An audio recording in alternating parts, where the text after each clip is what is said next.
Assalamualaikum warahmatullahi wabarakatuh. Perkenalkan semuanya, nama saya Adina Nur Azizah dari kelas 3B Prodi Manajemen Dakwah dengan akhiran NIM 070.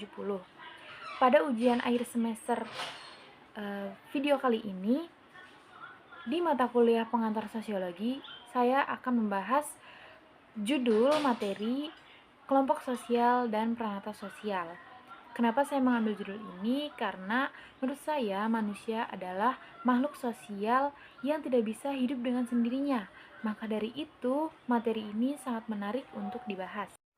Di kehidupan masyarakat, manusia selalu hidup dalam kelompok. Kelompok inilah yang dalam sosiologi disebut sebagai kelompok sosial.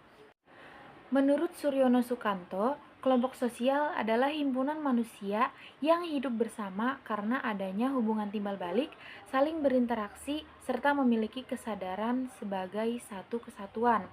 Artinya, kelompok sosial bukan sekedar kumpulan orang, tetapi memiliki ikatan sosial yang jelas.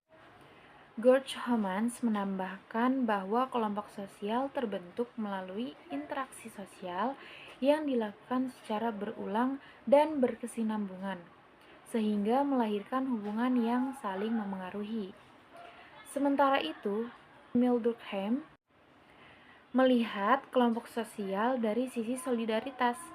Pada masyarakat tradisional, kelompok diikat oleh solidaritas mekanik karena kesamaan nilai dan kepercayaan.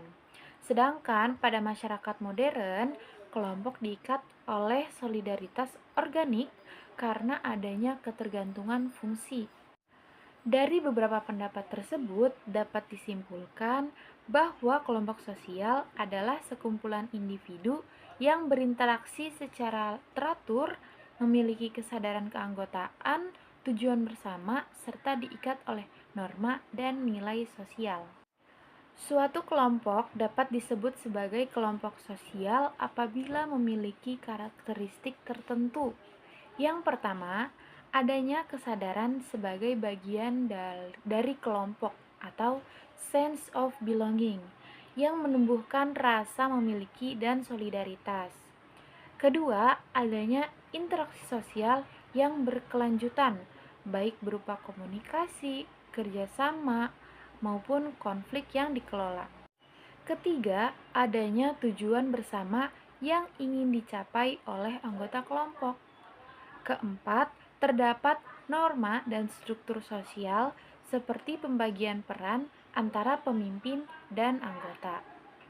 Kelompok sosial juga bersifat dinamis, artinya dapat mengalami perubahan namun tetap memiliki kontinuitas selama nilai dan interaksi sosialnya terjaga. Nah, jika kelompok sosial membahas tentang hubungan antar individu, maka peranata sosial membahas aturan yang mengatur hubungan tersebut. Menurut Kuncharaningrat, peranata sosial adalah sistem tata kelakuan dan hubungan yang berpusat pada kegiatan untuk memenuhi kebutuhan pokok masyarakat. Suryono Sukanto mendefinisikan peranata sosial sebagai lembaga sosial yang mengatur tata cara hubungan antar anggota masyarakat agar kehidupan sosial berjalan tertib. Ogburn dan Nimkov menekankan bahwa peranata sosial merupakan himpunan norma dan nilai yang berkembang untuk memenuhi kebutuhan sosial dasar manusia.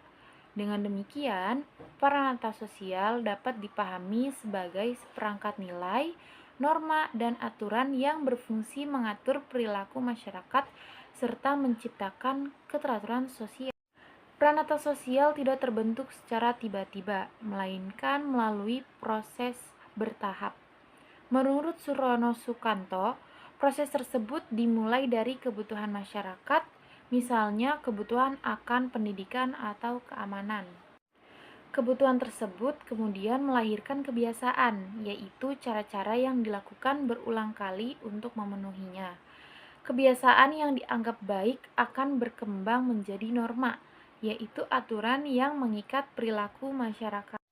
Ketika norma tersebut diterima dan dijalankan secara luas, maka terjadilah pelembagaan, sehingga norma tersebut resmi menjadi peranata sosial.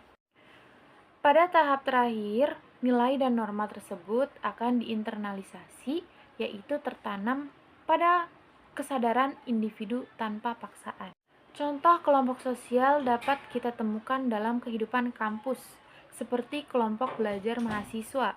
Dalam kelompok ini terdapat interaksi sosial, tujuan bersama, norma, serta pembagian peran.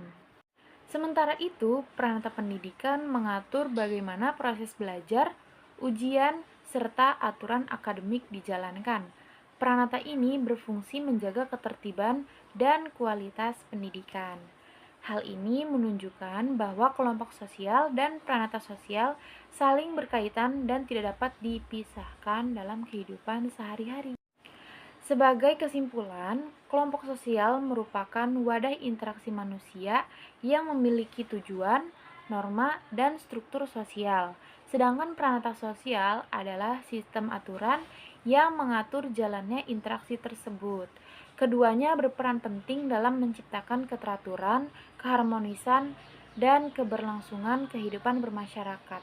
Segitu aja teman-teman pembahasan soal materi kelompok sosial dan peranata sosial dari saya. Kurang dan lebihnya mohon maaf. Terima kasih atas perhatiannya. Wassalamualaikum warahmatullahi wabarakatuh.